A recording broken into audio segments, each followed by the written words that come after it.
Analysis machine, let's get back to it. Waiting on your signal. Then go ahead and roll the title card. Rolling title card. Hey guys, this is D Reaper, and today we're going to be reviewing Boruto episodes 16 and 17. Now, before we jump into it today, I'm going to let the analysis machine tell you guys about the HBO special.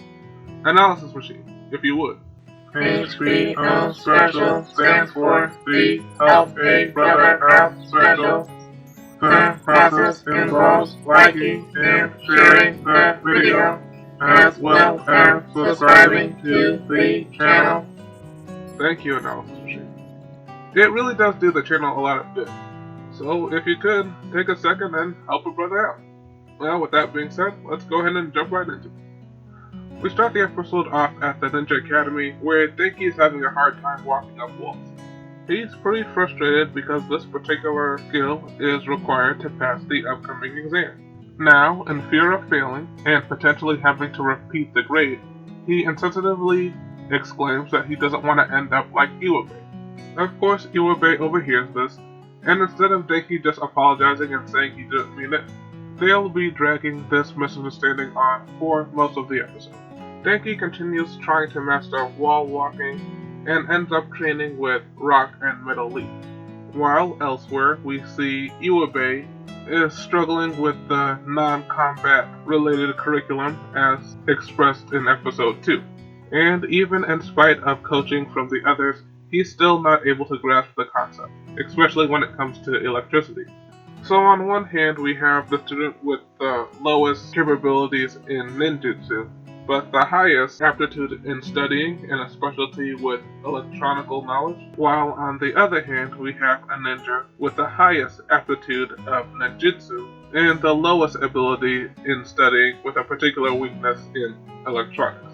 Well, I'm sure you can put 2 and 2 together faster than these characters can, but they eventually decide to work together to cover each other's weaknesses. Iwabe demonstrates wall walking in a way that Denki can understand, and Denki shows Iwabe a study method that's more suited to his style. Things are looking up for these two characters as they head to the academy to take their exam, but by pure coincidence they run into a disaster along the way. A fire has broken out, and the fire department is nowhere to be seen. On top of that, there are several children trapped inside the building. With just a moment's hesitation, Iwabe decides to jump into the building and help, even though this means there's a good chance that he will miss his exam, and be forced to repeat the grade once more. When Iwabe does not emerge, Denki, donning the garb bestowed upon him by Rock Lee, decides to go in after him. During the course of the rescue, the two display the exact skills they would have needed in order to pass the exam. With the rescue complete, the two rush over to the academy, only to find that, as they expected, the exam has already ended. The two seem resolved on retaking the exam next year, but in a very predictable twist, once Dino learns how they display the skills necessary to pass the exam during the rescue, he decides to give them passing marks. And the episode ends with the two getting kudos from their classmates. We start off episode 17 with the gang now working to master water walking. Well, this did used to be a more advanced technique, but I guess when you're training the average shinobi to be strong enough to throw hands with literal gods, you have to up the curriculum a bit. After school, Sarada is walking home after coming from the grocery store and runs into Boruto and his friends. They're on their way to take Denki fishing for the first time and asks if she wants to join them. But Sarada tells them that she has more important things to do, such as going home and getting dinner started, and reprimands the boys for their childish behavior, including riding on top of the train instead of inside like a normal person. Boruto tells Sarada not to knock it until she tries it, but Sarada tells them off soundly, stating she can't even imagine herself engaging in something so childish. By the time Sakura gets home, Sarada is already hard at work making dinner. Now, we haven't seen too much of Sakura and Boruto as of yet. I will say that she has one of the better character designs in all of Boruto. So as Sakura and Sarada interact with each other, we kind of get the impression that Sakura's kind of a ditz. She doesn't know what foods pair together. She hasn't done any of her packing for a trip tomorrow. and she pretends to be willing to cancel her trip with a pretense of conviction.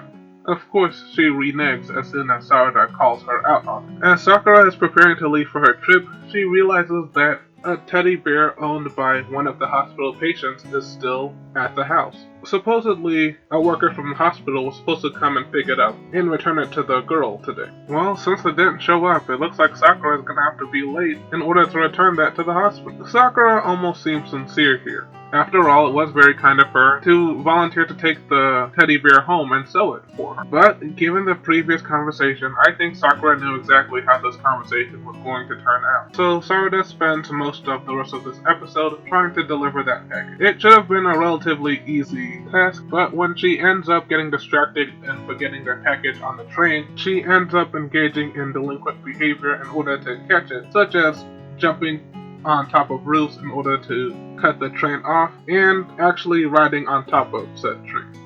Now, it just so happens that this is the very train that Boruto and his friends are riding. The very same group that she told off for doing the exact same thing. Both she and they know that she'll never be able to live it down if they're able to corner her and prove that she's actually riding on top of this train. I actually kinda like this scene because it gives the characters a bit of personality and a sense of realism. Let's face it, regardless of which side of the script you're on, you'd probably be feeling the same way. Meanwhile, Sakura is enjoying her outing with Ino, and they make a trip to the place where Sakura and Sasuke had their first date. デートって言ってもたったの2分半だけどね。 Is that right? Analysis machine. Will we get the monetized if we make a joke here? We are not currently being monitored. Oh, well in that case, Sorry, you missed your timing. dagnabbit. Alright, well, anyway. Sarada manages to escape from the boys, and coincidence strikes again as she happens to land mere feet away from Chocho. Lucky for Sarada, Chocho happens to know a lot of the ins and outs of the lesser known areas of the Leaf Village. With her help, Sarada is able to track down the location of the package. But it appears as though this is Sarada's day to eat crow, because once again, she finds herself in a position where she has to retract her statement when she has to rely on water walking in order to retrieve the package when she commented that it was a useless skill earlier. After pulling off the retrieval with the boys none the wiser, Sarada is finally able to return the teddy bear to the little girl, keeping Sakura's promise. By the time Sakura gets home, Sarada is already dutifully making dinner. This time, she decides to oblige Sakura by including tomatoes in the miso soup, even though they don't go together. And as they sit down to enjoy their dinner, Sakura remains oblivious to how much trouble her promises cost. Nothing new there. And that's the end of the episode. So, what's Reaper's verdict? Analysis machine? Would you like me to call Ryuji? Yes, please. Don't come back! Episode 16 was 95% fluff. The entire conflict centered around a very base level misunderstanding, which could have been resolved in 5 seconds or less. Also, every meaningful interaction in this episode was strictly based on coincidence. Iwabe coincidentally walked up while Denki was talking about it. The two just happened to be the perfect teacher to resolve each other's problems. Iwabe's failed test just happened to be the only thing that flew out of his pocket. The two just happened to be the only ninja available when the fire started. And by coincidence, it was the exact time that they were supposed to be taking their exam. It just so happened that the very skills that the two were struggling with ended up being exactly what they needed, respectively, in order to resolve the situation with the fire. I know I'm missing some, but you get the gist. Things like this might be okay in a strictly episodic format, but this is a serialized story. Every single event that occurs can't be the result of random chance. It was predictable as all get out, and yeah, just plain boring. Episode 17 had a lot more potential. I actually liked the theme of the episode. But before we break that down any further, please excuse me while I make a group of people very upset. Are you sure you want to do this? It has to be done. Sakura's kind of a subpar mom. Yeah, that's right. Come at me, you Sakura sim. I calls of like I see. We get the impression early on that Sarada is pretty mature for her age. At least she tries to be. Just looking at her role in the household, Sarada is the one who does the grocery shopping, she's the one who cooks dinner, she has to remind Sakura to pack and to get dressed on time, she prints out the itinerary for her trip, and even takes on her errands so she won't be late for her trip. But Reaper, just because somebody's a little forgetful doesn't mean you should call them subpar. Yes, I agree.